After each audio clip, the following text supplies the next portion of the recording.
Bonjour tout le monde. Bouletto m'a donné gentiment l'idée de partager mes recettes de cuisine et de pâtisserie. Donc je pense que ce sera surtout pâtisserie, hein, parce que j'adore ça bien sûr. Je sais pas pourquoi je t'écoute en fait Bouletto, mais vraiment pas, c'est pas grave, hein. On va y aller au feeling et comme d'hab, hein, ce sera pas du grand art. Surtout que les recettes, je suis habituée à les manier un peu à ma sauce et les mettre par écrit sur un blog, mais alors en vidéo pas du tout. Donc bon, on verra bien ce que ça donne. Avec les moyens du bord, Bouletto, je t'écouterai pas jusqu'au bout. Je vais pas aller me mettre une caméra sur le fond, faut pas abuser. Ce sera avec mon téléphone, ce dont je dispose dans ma cuisine parce que j'ai pas pu racheter tous les ustensiles qu'il me faudrait, mais bon, c'est pas grave. J'ai déjà de quoi faire. Je suis avec moi que ça au boulot, je m'inquiète pas. J'ai déjà fait cette recette il y a quelques jours pour les enfants. C'était top, vraiment sympa. Donc on va commencer par un cheesecake au chocolat. J'adore le cheesecake en fait parce que c'est le genre de recette qu'on peut vraiment personnaliser, que ce soit niveau goût, niveau texture, enfin on peut prendre de la base et vraiment faire un peu ce qu'on veut. Donc c'est vraiment intéressant parce qu'en pâtisserie le problème c'est qu'il y a des recettes, il ne faut surtout pas changer les proportions sinon ça foire total, hein. Je pense qu'il y en a qui en ont déjà fait l'expérience. Le cheesecake au chocolat cuit parce que les cheesecakes tout gélatineux qui tremblent dans tous les sens avec l'aspect en bouche, bref, c'est pas trop mon truc. J'ai changé la base aussi parce que les bases au spéculoos, j'adore ça, mais à force de manger que des cheesecakes avec cette base, j'avais envie de changer. Donc voilà.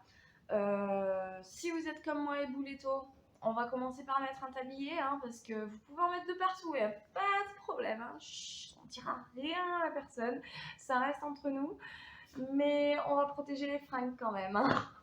Et moi, je vais tricher un peu. Je vais profiter du montage photo, vidéo pour bien tout nettoyer entre les prises, hein, faire un truc propre quand même. Sinon, vous allez halluciner parce que, bref, c'est pas grave, hein, on va en profiter. Il faut bien que ça ait des avantages. On va voir ce que ça donne. Je vous laisse allumer le four à 130 degrés. Je vais aller mettre mon petit tablier et c'est parti pour la liste des ingrédients peut-être. Alors, pour faire le cheesecake, il va vous falloir donc fromage frais, type Philadelphia ou Samouraï nature, hein, 300 g de fromage, 70 g de beurre fondu, 150 g de gâteau, donc il faut les mixer. Alors là, vous prenez ce que vous voulez, spéculoos, moi là j'ai pris des galettes bretonnes, un œuf battu, 2 cuillères à soupe de fécule de maïs, 300 ml de crème fraîche liquide entière, 100 g de sucre en poudre et 150 g de chocolat noir dessert avec le plus de cacao possible dedans. Là, j'en ai trouvé à 70%, donc c'est pas mal. Et le moule, donc moi j'ai un moule à manquer comme ça. Il suffit de tapisser de papier sulfu et ça se démoule vraiment au top. Donc voilà. Après, vous pouvez faire avec un cercle à pâtisserie ou ce que vous avez. Allez, on y va, on attaque la base. Alors la base, il n'y a rien de plus simplissime. Vous prenez vos biscuits mixés, le beurre, vous mélangez bien et ensuite vous tapissez le fond de votre moule avec. Alors ensuite on passe à la ganache au chocolat. Donc pour ça c'est simple aussi, hein. Il suffit de porter la crème à ébullition. Une fois qu'elle est prête, on la balance sur le chocolat. On mélange bien jusqu'à ce que ce soit bien homogène, bien brillant et le tour est joué. Pour l'appareil à cheesecake au batteur électrique, on mélange le sucre, l'œuf, après on ajoute le fromage frais et en dernier la fécule de maïs. Une fois que le mélange est bien homogène, on y ajoute la ganache au chocolat et après, il n'y a plus qu'à tapisser le moule avec la préparation, à bien la lisser. Alors pour la cuisson, c'est entre 25 et 35 minutes, ça dépend de votre four. Moi je sais que 25 minutes ça suffit largement.